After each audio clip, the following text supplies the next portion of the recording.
बोलिए सद्गुरुदेव की जय। परम सम्मान्य सज्जनों एवं भक्तिमय माताओं, इच्छा रहित होना ही समाधि है। गुरु वशिष्ठ जी श्री राम से कहते हैं, मन का इच्छा रहित होना यही समाधि है, क्योंकि इच्छाओं का त्याग करने से मन को जैसी शांति मिलती है, ऐसी शांति सैकड़ों उपदेशों से भी नहीं मिलती। इच्छा की उत्पत्ति से जैसा दुख प्राप्त होता है, ऐसा दुख तो नरक में भी नहीं, और इच्छाओं की शांति से जैसा सुख होता है, ऐसा सुख स्वर्ग तो क्या ब्रह्मलोक में भी नहीं होता।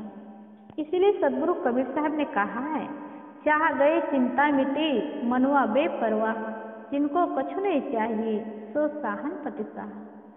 चाह मिट गई और चिंता नहीं है, और यह मन बेपरवाह हो गया है, अर्थात निर्मल हो गया है, स्वतंत्र हो गया है।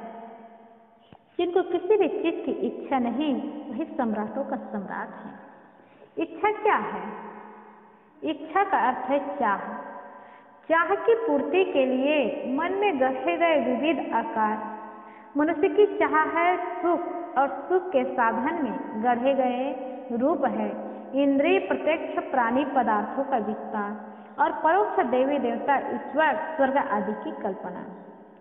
मन में इच्छा उत्पन्न होने पर उसके लिए कल्पनाएं उत्पन्न होती है। एक व्यक्ति पहले स्त्री की इच्छा करता है, उसके बाद उसके विषय में नाना कल्पनाएं गढ़ता है। कल्पना के बाद वह स्त्री लाकर उसमें उलझता है। इसी प्रकार स्त्री पुरुष के विषय में करती है। जो स्त्री के मन में पुरुष की कल्पना तथा पुरुष के मन में स्त्री की कल्पना है, उसके मूल में उन्हें नित्य सुख पाने की इच्छा है। इसी नित्य सुख को पाने के लिए समझ भेद से भूत प्रेत मंत्र तंत्र देवी देवता तीर्थ व्रत ईश्वर ब्रह्म आदि की भी कल्पनाएं की जाती हैं। मकान मशीनें छोटी बड़ी विकास योजनाएं आदि के मूल में भी इच्छा तथा कल्पनाएं ही होती है। इसके मूल में भी सुख सुविधाएं पाना होता है। भक्ति वैराग्य साधना आदि में भी परम सुख प्राप्ति की इच्छा ही होती है। बिना इच्छा कल्पना के कोई विस्तार नहीं हो सकता।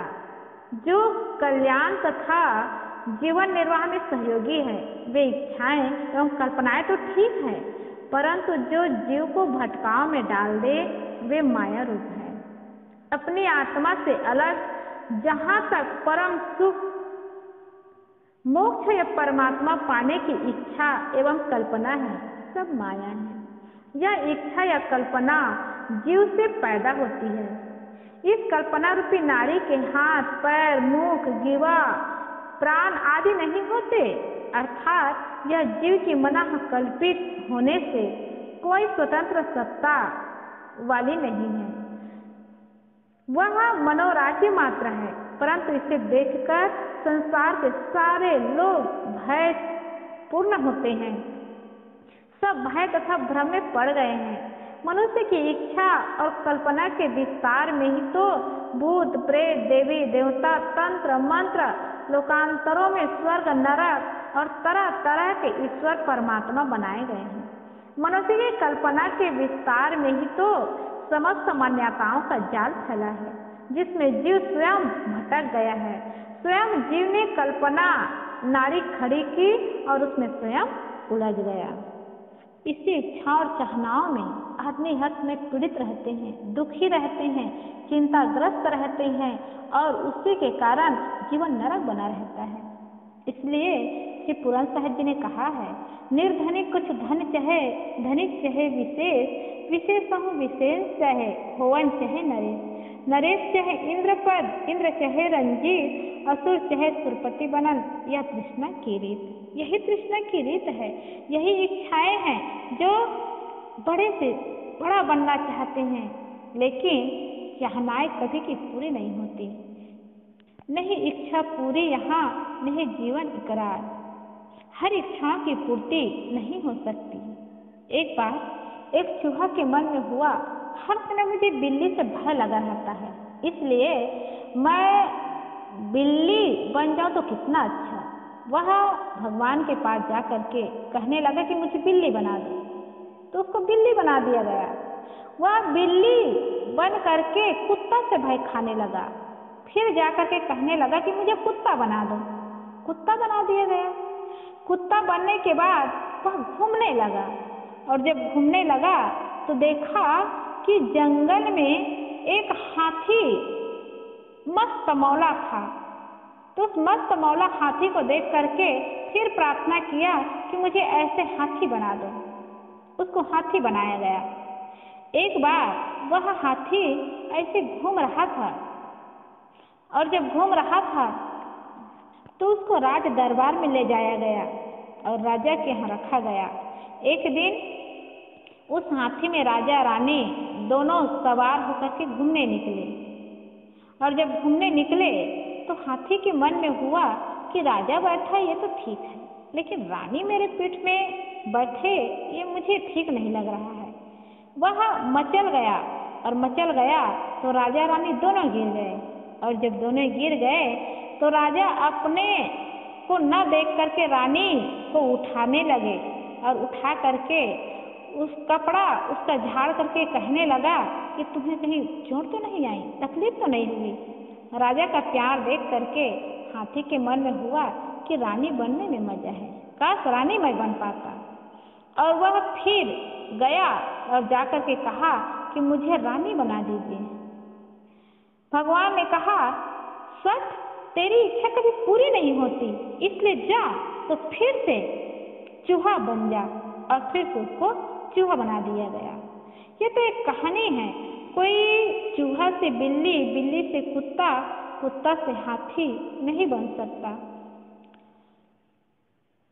ये समझाने के लिए कहते हैं कि आदमी की इच्छा कभी भी पूरी नहीं होती, और कभी भी उस इच्छा को लेकर के आदमी संतोष नहीं करते, बल्कि इच्छा और चाहनाओं को मिटा करके जब मन में संतोष कर लेते हैं तो सबसे बड़ा सुखी हो जाता है। इसलिए सदगुरु कबीर ने कहा है, गोधन गजधन बाजधन और रतन धन खान, जब आवे संतोष धन सब धन धुरे समान। बहुत धनवान है, गोधन है, गजधन है और रत्नों का धन है, लेकिन अगर संतोष धन आ गया तो सब धन धूल के समान है। इसलिए संतोष धन जीवन में आता है वो सबसे बड़ा धनवान होता है। इच्छा और चाहनाओं की पूर्ति करने वाला धनवान नहीं होता। बड़े बड़े राजे महाराजा आए, किसी की इच्छाओं की पूर्ति नहीं हुई, सब इच्छाओं में लगे रहे और इस संसार से गए तो रोते हुए पछताते हुए गए। औरंगजेब जीवन भर हिंदुओं को, गौओं को सताते रहे। एक तंबू में रह करके घोड़ा पर सवारी करके जीवन भर वही मार काट खून खराबा का काम करता रहा। अंत समय में उन्होंने कहा जिंदगी बेशकीमती थी लेकिन बेकार चली गई। यही हवीस कि मैं पूरा दुनिया को अपने हाथ में ले लूं, अपनी मुट्ठी में ले करके मैं राज करूं। लेकिन आज तक दुनिया में ऐसा कोई हुआ नहीं कि दुनिया भर में राज करे और सारा सुख उनको मिल जाए। इसलिए हम जितना इच्छा को, चाहनाओं को मिटा लेते हैं, शांत कर लेते हैं और संतोष धारण करते हैं, वो सुख से बढ़ करके और कोई सुख नहीं होता। और वह सुख स्वर्ग तो क्या ब्रह्मलोक में भी नहीं मिलता, जो सुख इच्छा और चाहनाओं को मिटाने से होता है। इसलिए संतोष धन को धारण करें और जीवन में जो अनंत सुख है, अनंत शांति है, उसकी प्राप्ति करें और इससे जीवन सफल होगा और जीवन में संतोष होगा तो जीवन में सुख आएगा। बोलिए सद्गुरुदेव की जय।